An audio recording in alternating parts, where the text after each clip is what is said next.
Hello everyone, अस्सलाम वालेकुम। मैं शहनवाज हुसैन कलीमी। मेरे भाइयों मेरे दोस्तों, आज फिर से मेरे यूट्यूब चैनल में आपका स्वागत है।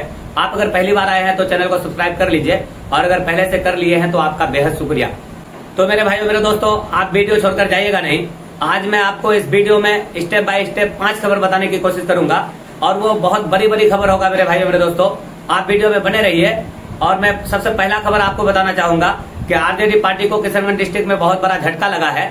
खास करके किशनगंज के जिला अध्यक्ष जनाब कमरुल हुदा साहब आरजेडी पार्टी को टाटा बाय बाय बोल दिए हैं। आरजेडी पार्टी से इस्तीफा दे चुके हैं कमरुल हुदा साहब। आप जानते होंगे कमरुल हुदा साहब को। आज से कुछ दिन पहले वो AIMIM पार्टी से उपचुनाव लड़ा था किशनगंज विधानसभा सीट पर और उसने जीत हासिल किया था। AIMIM पार्टी को जीत दिलाया था। वो शख्स बाद में MIM पार्टी को छोड़कर आरजेडी में गया और उसमें जाकर जिला अध्यक्ष बना। अभी फिलहाल वो जिला अध्यक्ष था किशनगंज डिस्ट्रिक्ट का आरजेडी पार्टी का और वो आरजेडी पार्टी को टाटा बाय बाय बोल चुके हैं। ये खुशखबरी सुनकर मैं भी बहुत ज्यादा खुश हूँ, तो मैं सोचा आपको भी ये खबर दूं। और मेरे भाइयों मेरे दोस्तों, दूसरी खबर ये है कि सूत्रों के हवाले से पता चल रहा है कि हमारे कोचाधामन सीट में आरजेडी पार्टी दोनों में फैसला नहीं कर पा रहे हैं कि किसे टिकट देंगे और किसे नहीं देंगे। तो इसलिए आरजेडी में बड़ा कंफ्यूज का आलम है।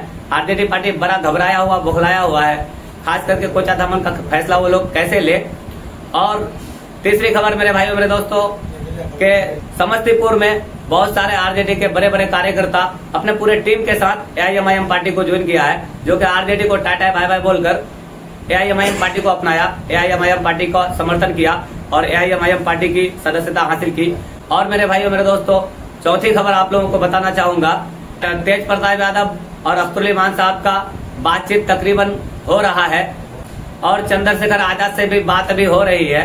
उसके बाद और दीगर पार्टियों से, जो छोटी छोटी पार्टियां हैं, वो तीसरे मोर्चा बनाने की कोशिश कर रहे हैं हमारे सदर साहब। और मेरे भाइयों मेरे दोस्तों, आपको पांचवा खबर मैं ये बताना चाहूंगा, खास करके कोचाधामन विधानसभा को लेकर कि मास्टर मुजाहिद साहब को अगर आरजेडी पार्टी टिकट देते हैं तो इम्तियाज एसपी साहब और इजहार एसपी साहब, उनके तमाम कार्यकर्ता, सुनने में आ रहा है कि AIMIM पार्टी को समर्थन देंगे और मास्टर मुजाहिद साहब को हराने का काम करेंगे।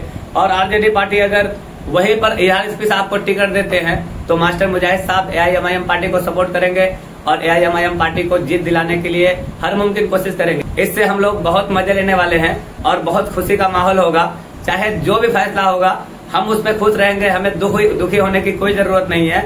और इजहार एसपी साहब को टिकट मिले या मास्टर मुजाहिद साहब को टिकट मिले, इसमें मजे हम लोग लेने वाले हैं और इस बार इंशाअल्लाह ताला AIMIM पार्टी को ही कामयाबी मिलने वाली है। हर मुमकिन कोशिश भी किया जाएगा और वैसे भी कोई दिक्कत नहीं है। इस बार इंशाअल्लाह हम लोग सीमांचल के 24 के 24 सीट जीतने की कोशिश करेंगे और पूरे बिहार में 50 से 60 सीट जीतकर लाएंगे इंशाअल्लाह, फुल उम्मीद है। और यह जो जुम्मन मियाँ सब कुछ अनाप शनाप बोल रहे हैं, तो यह लोग को बोलने दीजिए, यह लोग से कुछ फर्क नहीं पड़ने वाला है। हम लोग जिस तरह से काम कर रहे हैं उसी तरह से काम करते रहेंगे और इसी दिन का मुझे इंतजार है कि कब ये इस बात का फैसला हो।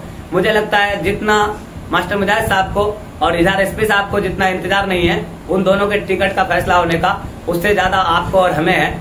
ये बात में कोई शक नहीं है कि हम लोग काफी दिन से ये सोच रहे हैं कि कब उन दोनों में से एक का टिकट कंफर्म हो ताकि दूसरा वाला हमारे साथ आए और हमारे समर्थन में बात करे। खास करके AIMIM पार्टी के लिए हम जो दीवाने हैं और हम लोगों से अब बर्दाश्त नहीं होता कि हर मुमकिन कोशिश किया गया कि मास्टर मुजाहिद साहब AIMIM पार्टी को ज्वाइन करे, लेकिन मास्टर मुजाहिद साहब को लगा कि इधर तो सत्ता आएगा नहीं, सत्ता उधर आएगा, तो मास्टर मुजाहिद साहब ने आरजेडी पार्टी को ज्वाइन किया। मेरे भाइयों मेरे दोस्तों, उन दोनों में टिकट का लड़ाई है और उन दोनों में टिकट लेने में जो भी बंदा कामयाब होता है उसके बाद जो बंदा मायूस होगा दोनों में से, तो अख्तरुल इमान साहब उनके सर पर हाथ रखेंगे और असदुद्दीन अवैसी साहब हाथ रखेंगे। इससे पहले भी कितने बार हो चुका है कि जो हारे हुए हैं, सताए हुए हैं, मजलूम लोग हैं, उनको हमारे सदर साहब सपोर्ट करते हैं और उनको असदुद्दीन अवैसी साहब सपोर्ट करते हैं। जैसे कि कुछ दिन पहले आप लोगों ने देखा कि मतलब 2020 में शहनवाज आलम साहब को, तस्लीमुद्दीन साहब के जो साहबजादे हैं, उनको आरजेडी ने टिकट नहीं दिया था, तो वो असदुद्दीन अवैसी साहब के पास रो रहा था टिकट के लिए, तो उनको टिकट दिया गया था। उसी तरह से इस बार अगर मास्टर मुजाहिद साहब को टिकट नहीं दिया जाता है तो फिर से असदुद्दीन अवैसी साहब अपनाने का काम करेंगे। हम मजलूमों के साथ हैं, हम हमेशा सताए हुए लोगों के साथ है। आरजेडी पार्टी एक धोखेबाज पार्टी है, इसमें कोई शक नहीं। तेजस्वी यादव अगर है तो वो कोई ईमानदार नहीं है, सबसे ज्यादा धोखा देने वाला बात वही करता है। वो वहां पर आकर बोला है जो बात, ये कभी वो साबित नहीं कर सकता।